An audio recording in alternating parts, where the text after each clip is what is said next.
Welcome to the AICPA Town Hall Series, your resource for the latest news and updates on pressing issues facing the accounting profession. Good morning and welcome to the AICPA Town Hall. We're coming to you live from Digital CPA in Denver. Lisa, it's been an amazing conference. So much to discuss. We probably have one of the largest audiences ever. We've got over 1,000 with us here in the room, and we probably got close to 10,000 online. So let's just kick it off, Lisa, and talk a little bit about some of the key themes. I mean, we've had countless discussions on the power of AI and how it's really, transforming so many of the solutions that are driving the transformation of the different practice areas. Some great keynotes, and we're actually going to have a good discussion today on the town hall about where AI is and where it's going. And it's been all about the evolution of firm business models, something I know, Lisa, you think a lot about, and then digging in to the transformation of the different practice areas. One big area that we've been thinking a lot about is the CAS area. And I was lucky enough to get to participate in a session yesterday that took a dive into the results of the CAS survey. They're incredible. We reported, the survey participants reported 17% year-over-year growth in CAS services, 17%.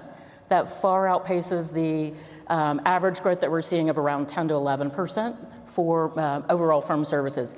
And then a remarkable 29% growth in net client fees per professional, which is a standard benchmark that a lot of firms use to look at productivity and effectiveness. So we're going to be giving you a deep dive webinar into those results.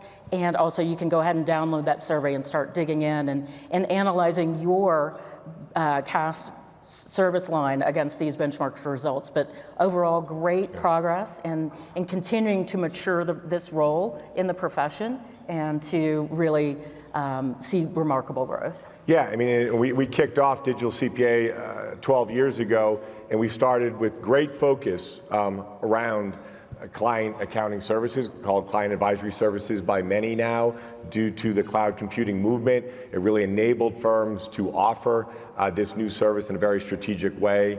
And this benchmark survey has so many insights. It's over 40 pages. Lots of data. You highlighted some of the powerful numbers. Here's another one.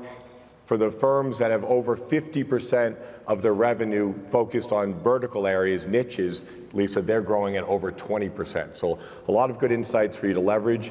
And one other big topic related to the client accounting services area is this very, very important update related to SARS 21. I've received a lot of positive feedback about this. We've talked about this on previous town halls, but we just want to cover it quickly again. Here are the key points, and really here's the down arrow. When financial statements are prepared as a byproduct of client advisory service engagements, or your virtual CFO service, or whatever you may call it, accountants are not required to apply SARS 21 Section 70. It's your option to have these engagements be performed in accordance with the consulting standard. And Lisa, we kicked off on Monday with our Client Advisory Services Advisory Council discussing this, and I've heard unanimously that everyone is going to be moving their CAS practice under the consulting standard. But this is still an exposure draft, yep. And it will be looking to get this finalized in 2025. And I've gotten the same feedback that CAS leaders see this as a huge step forward in making the CAS services more efficient and effective while maintaining that focus on the public interest protection. If you are in the CAS line, we'd really love your feedback on this, and you'll see a link in the slides. As a reminder, if you're new to Town Hall, download those slides, because we pump these slides full of links that take you to the valuable information that you're going to be looking for. So take a look at that and evaluate the standard as it applies to your practice, and we'd love your feedback by December 20th. So we talked about many other things here at Digital CPA over the past couple of days. A lot of talk about audit transformation as well as what's happening in the tax area. So now let's just kind of review what we'll be getting into on today's town hall. We're going to kick things off with a DC and profession update with Rachel Dresden. Then we're going to get into an AI trends and opportunity discussion with Pascal Finette and Avni Desai, and I'll be introducing them shortly. And then we've got our vice chair here, Lexi Kessler, who's going to give us an update on the talent pipeline initiative. And then we've got Lisa, you're going to be closing out with the technical updates. So let's get right into the DC and profession update, Rachel. I understand Congress is back in session. They are. They're back in session, and the big question is, what are they going to do about government funding? I know we've talked about this a lot on the town hall in the past.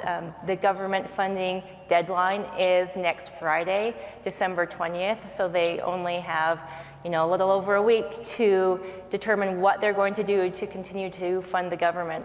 It looks right now like they will pass a continuing resolution, or a CR, which would continue current spending levels until the date they determine would be the expiration. They are talking right now like it will be sometime in March. We understand, as we've said before to the town hall, that this could have some concerns if there is a potential government shutdown come sometime in March, whenever the deadline might be, if they aren't able to come to an agreement, which would fall right during tax season. So we are very aware of that, but right now, that's kind of the timing that they are looking at. We'll know more about this. Actually, later today, the Speaker of the House has said that he plans to come out with some more of the parameters around government funding. So we should be learning more in the next few hours and a couple of days. And also, I understand some developments related to tax legislation in 2025. Absolutely. So everyone wants to know what's going to happen with tax reform. We all know that next year will be a big tax reform year. And so the biggest news that has come out in the past couple of weeks is the idea of having 2 budget resolutions. So the thought is the way that they will pass tax reform is through a process through a budget resolution, meaning that it would not need the 60 vote threshold in the Senate. It would only need a majority vote. The idea originally was that they would do 1 budget resolution, but now it looks like they might do 2 budget resolutions.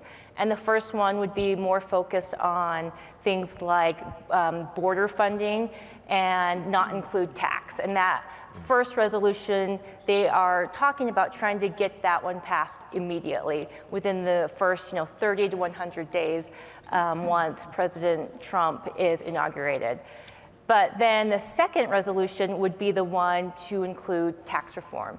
So that means it would be punted farther back in the process than had originally been thought.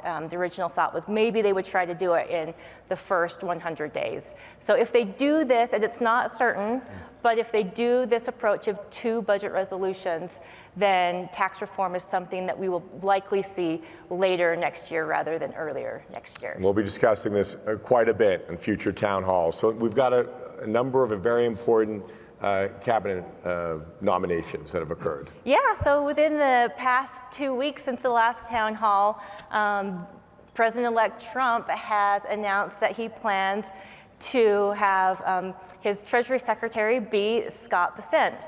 Scott Bessent is a hedge fund manager who is the founder of Key Square Group.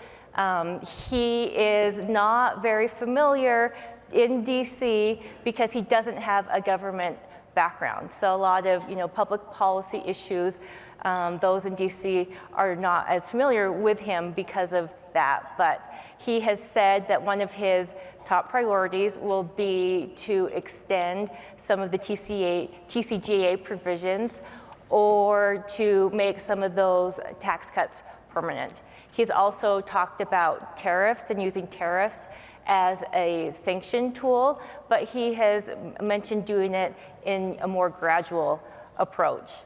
He's also raised concerns with the budget and talked about, some spending cuts. So those are, some of the things that he has discussed, should he be confirmed by the Senate. He's having meetings with senators right now. In the process, the Senate confirms, the House is not involved in this process. So he's having those meetings, and all things right now, it looks like this should easily go through unless something comes up in his confirmation hearing, which will take place within the Senate Finance Committee, likely before January 20th. So typically with some of the cabinet positions, they try to do the hearings before the inauguration, and then even the day of the inauguration, the Senate will go in and vote on some of those. And Secretary Bessent, or soon-to-be Secretary Bessent, could be one of those nominations. And so we'll see what happens there. So we got a couple other ones we can click through here, but Paul Atkins, he's someone who does have background in the government. Yes, so we're very familiar with Paul Atkins. He's a former commissioner at the SEC. He has a long history. He's testified before Congress over the past number of years. And it's interesting, so the two Republican commissioners at the SEC, Hester Peirce and Mark Uyeda, they were actually staffers for Paul Atkins when he was at the SEC. So that kind of gives you an idea of his ideology. We expect, should he be confirmed, that he will take a look at some of the rules the SEC has come out with in the past 4 years and maybe revise them, or he may try to scrap them entirely. And so we could see kind of a change in some of the tone at the SEC, where under Chairman Gensler, he has talked about some of the enforcement and some of the fines have been record-breaking. We could see a bit of a change to that under a Atkins SEC. And finally, we got the IRS Commissioner nomination. Yes, so this is the newest one. So former Congressman Billy Long from Missouri has been nominated to be the IRS Commissioner. And so he will also have to go through the confirmation process. He was a congressman from 2011 until 2023 when he ran unsuccessfully for Senate. Since then, he has been a certified tax advisor and business advisor focusing on ERC work. So he'll also go through a Finance Committee hearing and then the confirmation vote. Okay, plenty to discuss as we move into 2025. Another big announcement that came out earlier last week. Talk about plenty to discuss, yes. If you have been a regular on town halls, you know that we've spent quite a bit of time talking about beneficial ownership information reporting, which I'll call BOI. This is an anti-money laundering provision that is part of what's called the Corporate Transparency Act, CTA. And we had some big news last week when a district court issued an opinion, a decision, that basically said that CTA is likely unconstitutional because it is outside of Congress's power to enforce, to say that these are the requirements. Excuse me, it is so dry here. I apologize. We're a mile high. Yeah, we're a mile high. It also includes, and this is really important, it includes an injunction that applies nationally that prohibits the enforcement of CTA and the BOI reporting rule by the Financial Crimes Enforcement Network, FinCEN. So under that injunction, FinCEN cannot enforce BOI filing requirements while the case is pending. While the case is pending is important because there are several other decisions across the country that say that BOI is constitutional and that we should be filing BOI reports. So what to do? The Department of Justice filed an appeal on behalf of FinCEN on December 5th, and we expected that they would. But the important thing for all of us to understand is that either the Fifth Circuit Court or the U.S. Supreme Court could stay that district court opinion that puts the injunction on filing. And so it's all very fluid right now. And So what, if town hall, if there are questions coming in, Lisa, so what should we do? well, let's dig in a little bit more on what FinCEN's response is, and then that'll kind of guide us as to what to do next. It's important to note that the decision out of the Texas case, one of the largest people that were involved in the suit is the National Federation of Independent Businesses, NFIB, and they have 300,000 members nationwide. So that's why the court decided that this should be a nationwide injunction. So that's all very confusing and very fluid. Then you've got FinCEN coming back and responding, saying that because the injunction is nationwide and is in place, you are not required to file a BOI report with FinCEN right now.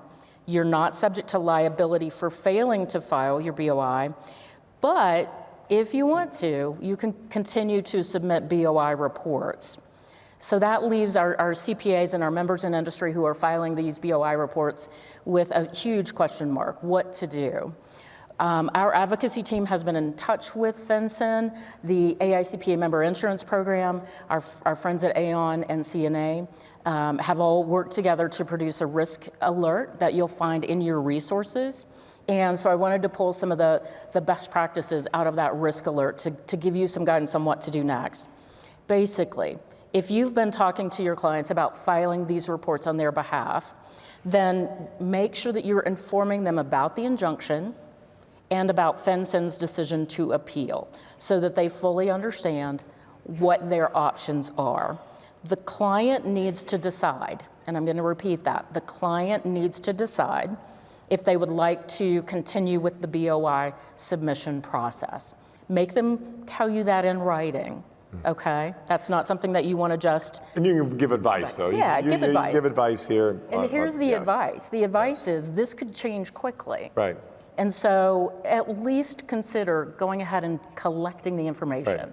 so that if a decision comes out that reverses the Texas opinion, or if this could go all the way to the Supreme Court. So if that decision comes out, then you're ready to file. We fully expect that, we don't know, we don't have a guarantee, but we expect that FinCEN would give some time after, if after January 1 this gets reversed, then they'll give us some time to get those filings in, but be ready. And as you said, but NFIB, there's a lot of people that are going to keep, eyes on this, pressure on this, make it reasonable, make it practical. Yeah, agreed. Potentially with a delay if this is then overturned again. Yeah, and we continue to advocate for the delay because this decision has created even more confusion in the atmosphere. So I think, Rachel, if you want to tell us again what we're doing around advocating for this delay, I think that would help. Yeah, so what we're doing is the AICPA has sent a letter to Congress asking for a delay, and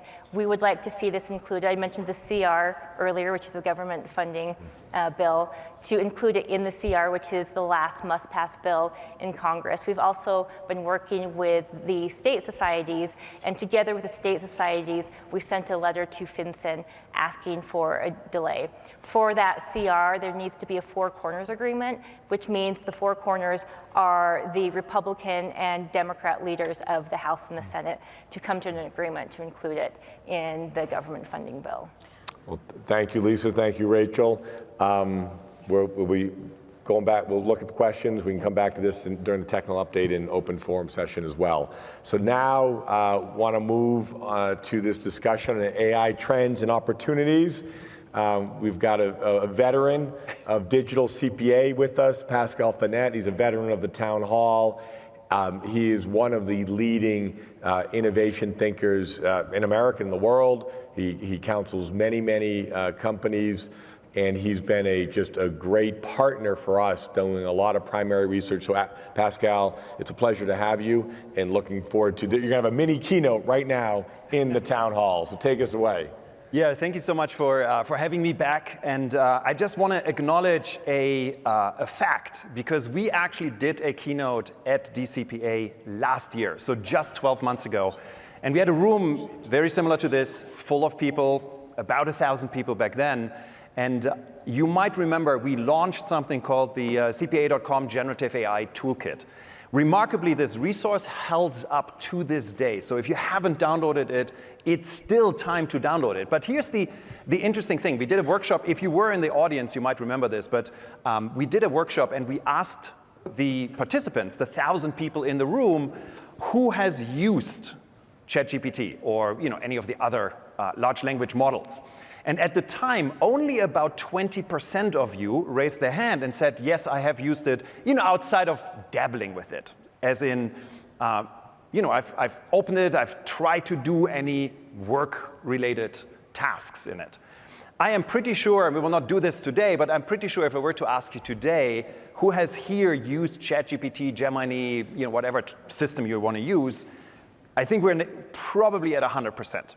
So a lot has happened in this just 1 year. And I want to very briefly touch upon where are we today, and then also talk a little bit about what do you or should you consider as we are going into 2025. So again, it's been a blistering pace. We're still moving forward incredibly fast when it comes to these large language models, generative AI.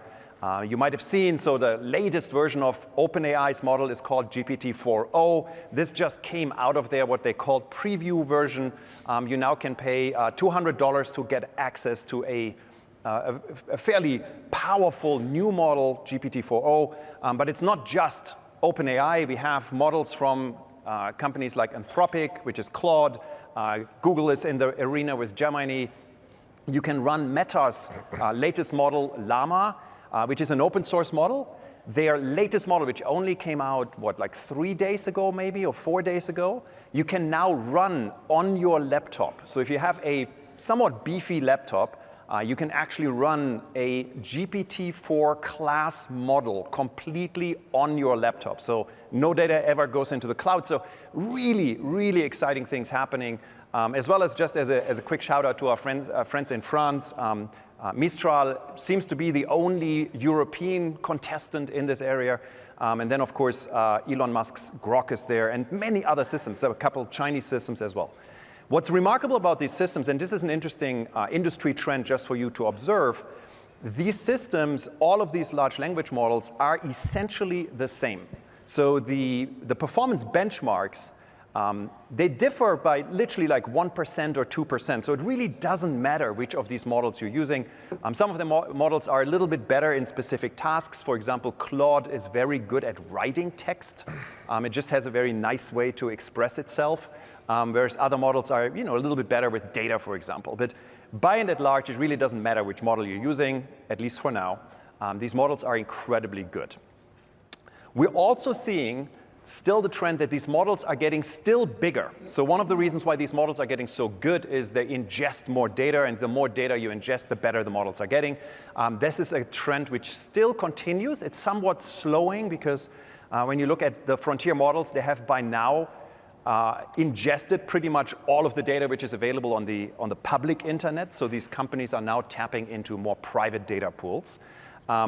The other big trend we're seeing models getting more specific, meaning we take models and we train them on vertical data sets to make them very good at a particular industry or vertical.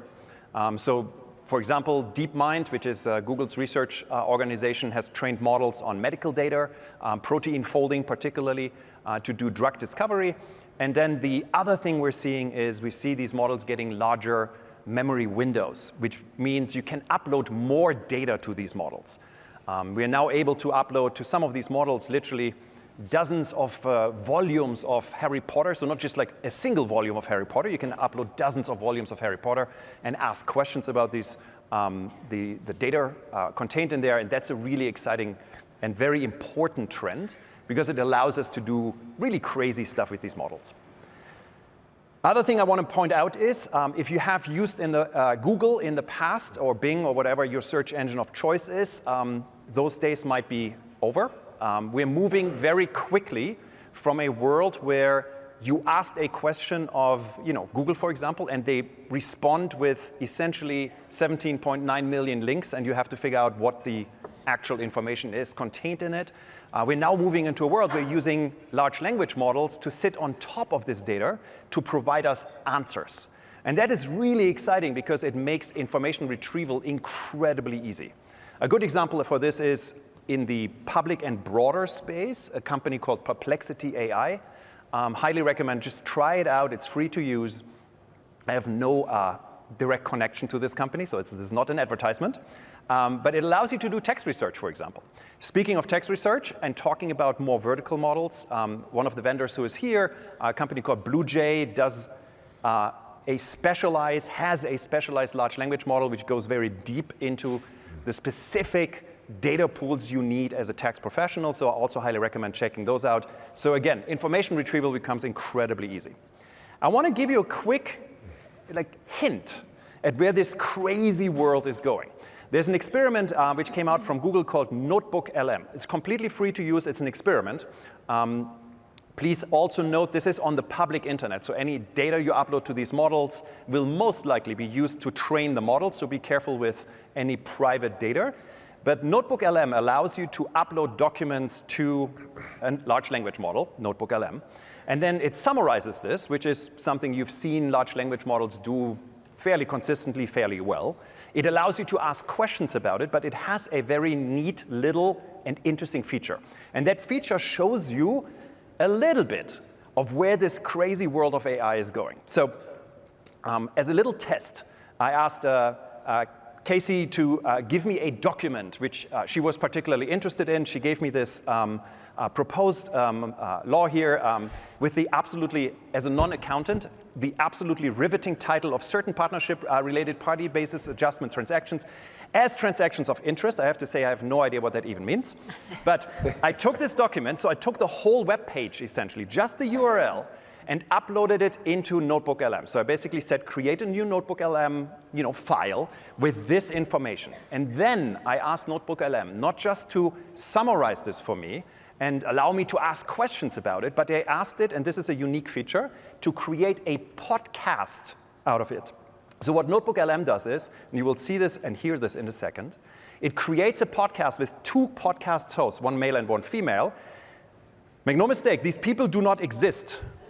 They have no idea what they're talking about, and yet this is what they came up with. Hey everyone, and welcome back for another deep dive. Today we're going to be wading into the always fascinating world of partnership taxation. Right. And let me tell you, the IRS has they've really cooked up something that has the accounting world buzzing. Yeah, that's right. Essentially what the IRS is doing is... So you get the idea, and this might be, by the way, Eric, I just want to point this out, this might be the end of AICPA Town Hall. Oh. So there might very well be a future version of all of us. Oh, you're getting complaints already here, Pascal. Perfect. There you go. So this was just to show you where this crazy world is going. Now, one thing I want to make sure that you always remember. Large language models, and this is really, really important to understand, so you understand what the edge cases are. They do not answer questions or chat with you. All they do is they predict what the next word in a sentence is. So even this crazy example you just heard with the 2 podcast hosts which do not exist talking about, who do not have an opinion on anything, yet talk about very convincingly about something they don't know anything about, is purely an outburst of very, very advanced statistics. It is wild that this even works, but it does. Ethan Mollick, who's a professor over at Wharton Business School, one of my favorite pundits on this topic of artificial intelligence, he talks about this idea of, and this is important to understand, the jagged frontier. So he points out that when you look at an AI system, there's certain things it can do really, really well. And there's certain things which are related, and you would expect it to do really well, and it can't do them at all, or it hallucinates, or it can't do them in a particularly good style. And this makes it really hard for us as practitioners, because it's not a binary, yes, you can do this with an LLM, or no, the LLM can't do it. So it is on us, and this is my invitation for you, it is on us to figure out where does this frontier live at any given moment in time. Which makes it hard for us as practitioners because we have to be out there and trying these things out and testing them. And I know that we'll talk later a little bit about how do you actually do this in the practical world. Simon Willinson, who's a programmer, very famous in the Python world, pointed out that there are actually these LLMs, despite the fact that they look easy to use because they have this text box and this friendly manner to them, they're actually really difficult to use because you really need to understand how they work. So my invitation for you is continue to spend time investing into trying things out, playing with these products, creating proof of concepts to understand where is this frontier, where are they actually helpful for you and where are they not helpful for you. Briefly, what are we doing with these systems today? This is a report which came out from Menlo Ventures, which is a big venture firm in Silicon Valley. This report came out about 10 days ago, and they looked at enterprise users and asked enterprise users, what are you using LLMs actually for? And you can see the predominant use case, not surprisingly, this being a Silicon Valley firm, is code generation. So actually using LLMs to generate computer code or helping you generate computer code.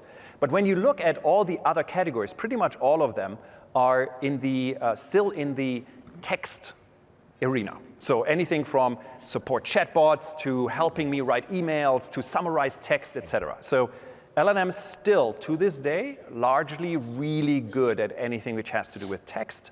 The stuff which is non-text, particularly workflow automation, we'll get there in a second, still on the frontier, still not quite there yet, but that's something we're going to see in the next year. So very briefly, what's happening next year? Huge topic, you cannot avoid it, is something called agentic AI or AI agents. So the idea of, can I take an AI and actually have it do things for me? So not just respond to a question and give me an answer, and then I, as a human, now have to do something. Say, for example, what is the cheapest way for me to fly from Denver to Orlando? And the AI can go out there on the internet and find the data. In the future, it will also be able to book that flight for me. So that's a huge area of interest for the industry. Tread cautiously. A lot of this stuff can be done, and it's really good. And some of that stuff is very much in the world of hype. A lot of AI companies currently, and this is my personal opinion, need to justify their eye-watering valuations. And if your company is valued at billions, tens of billions, or hundreds of billions of dollars, you better make sure that the world still believes that your productivity gains you're giving to the world will be equally as high. Text summarization is nice, but it probably doesn't justify billions of dollars in valuation. So there's a lot of hype around this idea that, hey, we've got these AIs which will do things for us. They will become incredibly productive. Again, some of this will happen. Some of this is probably in the space of hype and not quite there yet. As you're thinking about AI, just as a quick note here, here is 6 areas we like to look at. How can you use AI? So one of them, clearly easiest, low-hanging fruit, productivity and efficiency enhancements. I think we're all starting to do this. But then you can look into more advanced use cases of AI. And I invite you to really think about your AI strategy in all of those 6 buckets. So things like, can it give me a competitive advantage and make my field defensible, my company defensible? Can you use it to do new product development? Here we're seeing really exciting insights, for example, in the manufacturing industry, new material discovery. There was recently a study from MIT about a week old, which showed that industrial companies which use AI to do material discovery have on average 44% higher output in terms of new materials, 39% more patents, and 17% higher downstream productivity, which is massive. But also think about how can you enhance your customer experience, but also, and this is interesting because a lot of people don't talk about this, how can you enhance the employee experience? And then lastly, of course, there's this question around the complete transformation. So an interesting exercise you can do, maybe on your way back from DCPA, is we like to call this the killer competitor. So the question of what would the company look like, which would be founded today without any legacy, so any of your legacy systems, your legacy thinking, which would put us out of business. What would a company look like today if you were to found the company as an AI-first business? And it's a really interesting exercise because it's very eye-opening to show you where could you actually invest. So Hey, Pascal, just Yeah. a bunch, as we kind of wrap this up and bring Avni in, just a quick question on just Copilot. You did the LLMs, but just a little bit about a comment on Copilot, which So Copilot is an interesting product. I think it's still somewhat, for me personally, stuck in the Microsoft Clippy world. So it's kind of like, it's there, it's nice, but it's not fully actualized. I think if you want to see what Copilot could be in the future is if you look at the original Copilot, which was the GitHub Copilot, the coding assistant Copilot. And that is a generally useful tool because it's inside of your workflow and helps a developer to do better development. And I expect Copilot to become much more integrated deeper into the system rather than like the little Clippy function, which is, hey, I'm seeing you writing an email. Shall I help you, write this email? Okay, so maybe we can finish this up, and then we'll bring Avni in. So very, very briefly, and I just have like literally 30 seconds left for you here. 3 things I want to point out to you. I think they're important. There's 3 facts we see with all of our clients that I do think, and we see, that still very few organizations seriously account for the possibility of continued AI improvement in their strategic planning. Please don't do this. AI will get better. You have to take this into account. Fact number 2, you actually don't need to know what happens next to realize that you should be planning for multiple contingencies. Nobody can actually tell you what AI will look like in a year from now. Nobody. But you should take into account that AI gets better, and you need to take this into account into your strategic planning, and you want to build for multiple contingencies. And lastly, like it or not, AI will not go away. It is disruptive already today enough that you should make your decisions about it today and incorporate it into your strategy. Even if you believe the technology will stall, it will not move any further. Your challenge is that you have to do this today and at the same time need to plan for this crazy future which is ahead of you. And here's the most important thing you need to learn. This AI you're using today is literally the worst it will ever be. So if you're not happy with it today, just wait a little bit. It's going to get better. And with that being said, I think we want to have a good conversation about how do you use it? Well, that was fantastic. Tremendous comments coming in. And one thing, we are using AI. We get 500 to 800 comments for every town hall, and we use an AI tool to kind of help digest them post-town hall. So Avni Desai, it's great to have you. You've been on town halls before, CEO of Shellman, top 50 firm, great leader in the profession for us. 2 years ago, you were on the town hall in January, just after the announcement of ChatGPT, and you actually had already built a bot. So how's the journey going? And welcome. Well, lots changed. I say in my career, I've been in cybersecurity or security for over 20 years, and this is the first technology that I have seen that everybody wants to get on. So I remember cloud computing, and people are like, well, I want to stay on-prem. It took them 3 to 5 years, CISOs. But this is the first technology that, I mean, how many millions of people got on ChatGPT? It took Netflix months and years to get there. So a lot's changed. We spent a lot of time building our own LLM, and then ChatGPT came out, and I was like, oh my gosh, I can't believe that's what we did. But the good thing is we were able to really, it was a productivity multiplier for us when ChatGPT came on. So what we initially did 2 years ago was put together a chatbot. We called her Shelly. After Shellman. And what the chatbot did was it answered questions from our talent team. So how much PTO do I have left? Where do I find our maternity policy? How do I fill out a form if I need to go on disability and so forth? And it actually saved multiple hours from our HR team to do that. Once we were able to have this LLM, we have really significantly increased it. We are using it for coding now. We're using it for learning. We're actually putting all of our training and awareness into this chatbot. And anyone at the firm can say, what's the new version of PCI 4.0 and how is that different from 3.0? And now they have it. And then they can use that conversation to talk to their managers and so forth. We're also using it in marketing.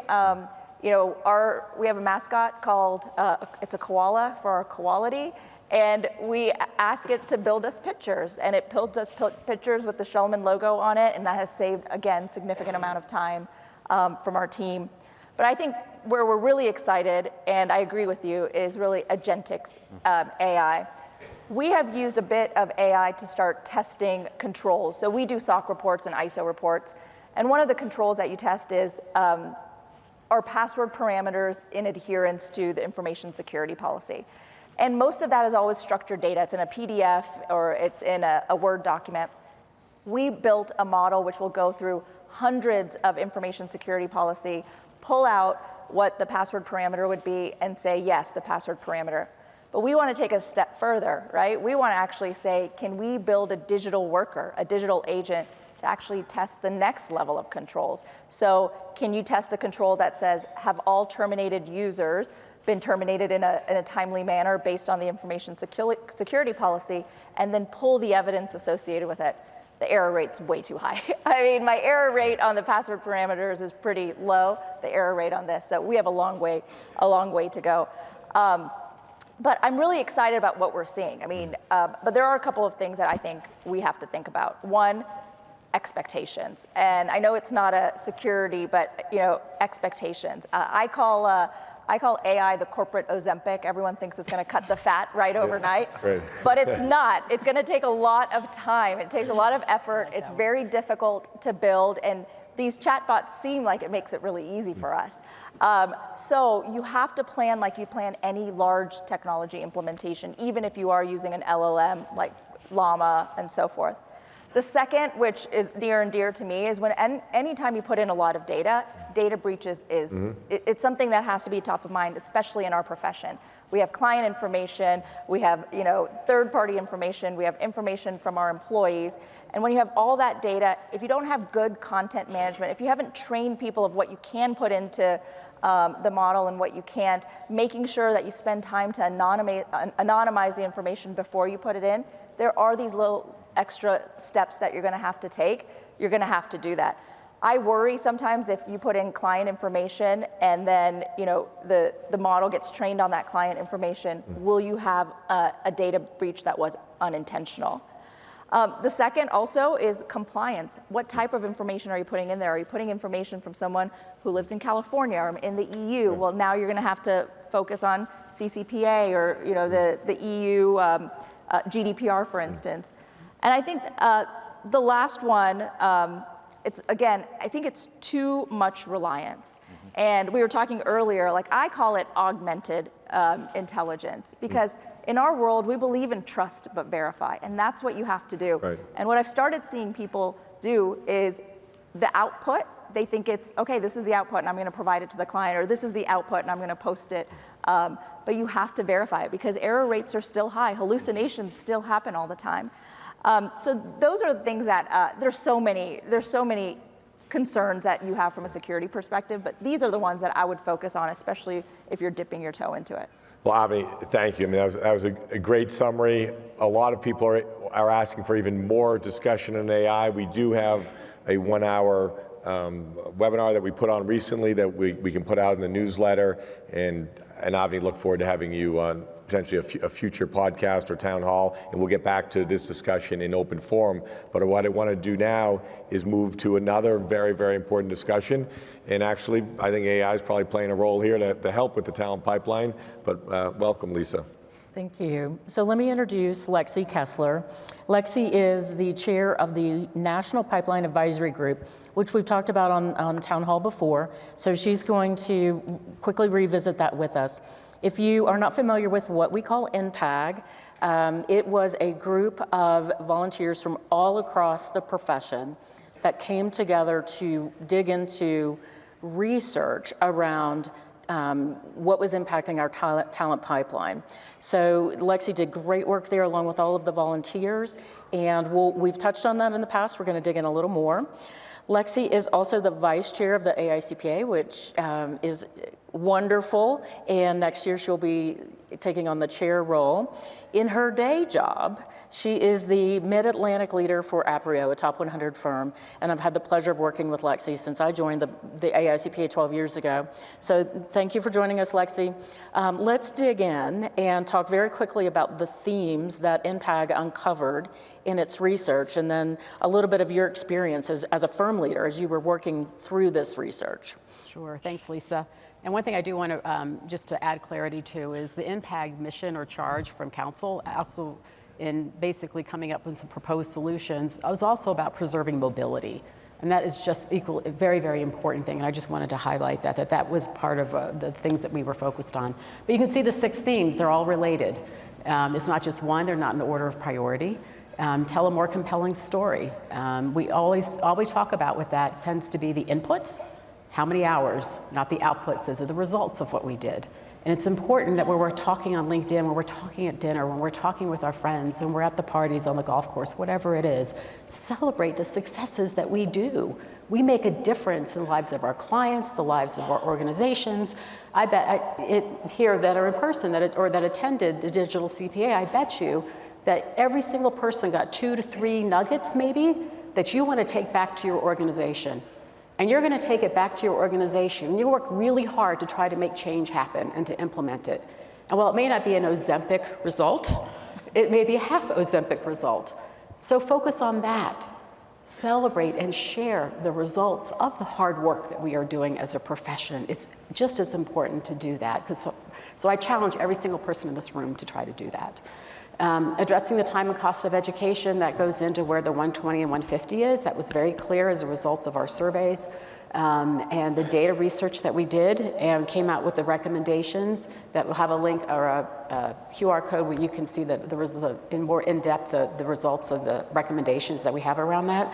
But basically it's going to a model that focuses not so much on hours, but on knowledge and on competency based, and taking steps towards that.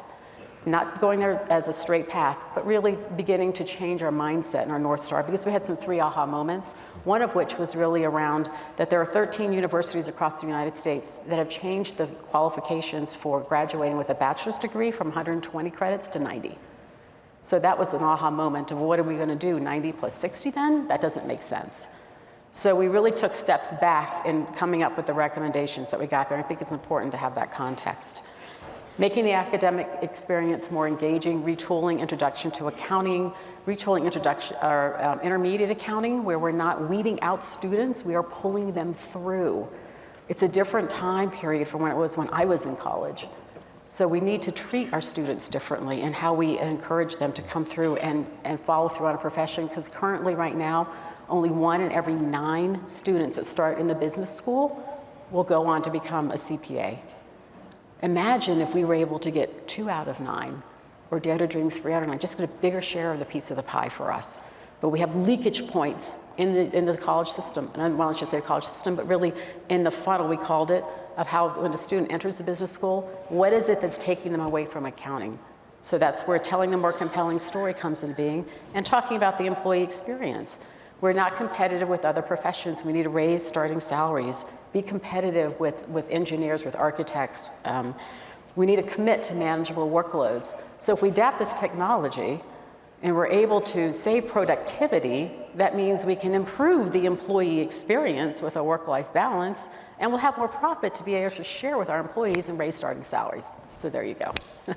It's not just 120 and 150. Providing better support to CPA exam candidates, allowing them to take time off to study for the exam. And possibly even maybe there's something that can be done when students pass the audit section in college, that they're able to sit for the audit section of the exam and not wait 3 years to be able to and to refresh their memories on the nuances of audit. And just as important, expanding paths for underrepresented individuals. Our profession does not match our population, and we need to work on that. The data shows that it's important to have diversity in the workforce. It's important to have diversity at the table with the conversations. So what can we be doing to scale up college immersion programs, helping to transition students from 2-year college to 4-year? Before we move on, I want to really quickly address a couple of questions that are coming in, asking where is compensation on this slide? I want to be really clear about this. Compensation is the most important part of that enhancing the employee experience. It all starts there. And the work that CPA.com is doing along with PCPS around helping firms transform their business models is focused on compensation, workload, flexibility, and providing career opportunities. But compensation is embedded in that enhancing the employee experience. We are not competitive with other career opportunities, and we have to challenge how we run our businesses to be able to be more competitive. And PCPS has a great toolkit for changing the business model because it absolutely has to change. Thank you. Did I also mention that she's a former chair of PCPS? All right, so really quickly, I want to move on because Lexi mentioned the Pipeline Advisory Group report. It is full of amazing insights. If you are involved in this profession, you need to download this report and read it. It has just incredible insights about what's causing some of our shortages in the pipeline and what we as an entire profession can do. Lexi, one thing I know that's important to you is the Pipeline Pledge. Can you hit on that really quickly? Sure. Please take out your phones, scan the Pipeline Pledge. What this is, it's asking each person to do 2 things in a year. That's it. And we have 600,000 members in the AICPA. If we could get 1 in 4, can you imagine if we had 150,000 people making a difference, going to a community college, going to a high school, changing how you share what you do, talking differently about what you do. So please take the pledge and let's make a difference together because remember, we are in this together. We all want the same result. We just need to work together to get there. Thank you, Lexi. Really quickly, this will be in your slides. I want to remind everyone about an approach that we have to help students get between 120 and 150 hours at a very reasonable cost of $150 per credit hour. You've got more information on there. The deadline for the spring semester is January 1, so just wanted to make sure I called that out for your attention. Really quickly, I'm going to scoot through the technical update. You will have these slides, so if I don't hit on everything, just know that you've got links and good information available. One of the most important updates for this, other than our BOI conversation, is good news around 1099-K filings. This was a big topic last year about the same time. And as a reminder, this all relates to legislation that was enacted as part of the American Rescue Plan Act of 2021 that basically said that transactions that were running through an entity like PayPal or Venmo would fall down to a threshold of $600, regardless of the number of transactions. That was a substantial difference from the pre-ARPA of $20,000 and at least 201 transactions. So huge shift in the reporting requirements around proceeds being sent to someone from one of those third-party pay platforms. In 23, they gave us a temporary pass and lowered that threshold to a more reasonable number. And what we're looking at for 24 is another transition period. So in 24, for tax year 24, the threshold is $5,000, regardless of the number of transactions. They're giving us another year to transition into the $600 requirement, so you can see the numbers there. We have a new resource for members that I've given you the link to as well, and you've got a JVAS summary if you want more information. ERC, Employee Retention Credit, not a whole lot to bring to your attention, but I know it's such a hot topic, and we'll see if we can get any additional updates for our next town hall, which is next week. But what I wanted to point out on all of this is that the voluntary disclosure program closed on November 22nd. We know you're still getting inappropriate denial letters, and our team continues to talk with the IRS about that. So again, more to come on that one next week. I always have to remind you about these amazing resources that our tax section team offers, and this one is a shout out to April Walker, who hosts a Reimagining Your Tax Practice Roundtable series. I've called out the next two because one is around a PCPS toolkit on right-sizing your client base, which I think we're super excited to make sure that you know about. And then one is about using AI and automation to elevate tax workflow. And Ashley Francis, who was here in the room with us today and presented earlier, will be leading that conversation. So you can register for those individually or as a series. And one other shout out to our member insurance program. They've provided a tax season survival guide that gives you a lot of checklists and tax tips to get ready for busy season. All right, there you go. We're on time. We're efficient. It's amazing, amazing. A lot of questions have come in. So Avni, a question related to just AI trust, the opportunity that you see for the profession here, because a lot of the questions coming in are related to concerns about this, and I know this is on your thinking a lot about how could and I know there's firms and there's a lot of the technical committees thinking about the role the AICPA can play and the members can play in kind of driving trust in AI. Yeah. Well, I'm going to quote something that Barry said. We own the trust industry. And I think when you take a look at what people are concerned about in AI, it's responsible AI, is it safe, and can I trust it? So I do think there is a huge opportunity for the AICPA and the profession to play here. What we've already started seeing is a lot of companies like ERP systems or payroll providers are overlaying AI over their system, and we're doing a SOC report on the system, right? And that is providing them some level of assurance and trust around the controls associated with that. I think as AI grows and we get into like agentic AI, there's going to have to be a little bit more. It's not just going to be cybersecurity controls. It's going to be controls around hallucination and ethics and who has access and security. And so we're going to have to just make that a little bit more robust. But I'm very confident that the profession, I mean, we own the trust industry, and that's what people want to do, is they want to be able to trust the platform. Yeah, so a lot more to come on that. Lisa, I know you're looking at the questions. Yep. BOI, tax, what? There's a common BOI question that I'll direct to Rachel, and it is around what could the change in administration potentially mean for BOI filing requirements? So there is a possibility that in the new administration that they could make changes to BOI, that they could implement a delay. We don't know, it's uncertain. So right now, you should plan accordingly as the law is written, but there is the possibility that there could be something done in the new administration. Thank you. Lots of questions about the pipeline and how to create work-life balance situations in firms. And I will call out a podcast that we've recently relaunched called Transforming, Tales of Business Evolution. In that podcast, we talk with firm leaders who are working hard to change the culture of 80-hour weeks during busy season or 60-hour weeks all year long. So if you can go to your favorite podcast streaming platform and get that Transforming, Tales of Business Evolution, you'll get insights from firm leaders across the profession of all firm sizes who are making these changes so that their employees and themselves can have that better work-life balance. Well, thanks, Lisa. I think we'll move on to cover some of these closing resources. But first, want to thank the panel, Pascal, Avani, Rachel, and Lexi. Thank you very much for the participation in today's town hall. A little round of applause there.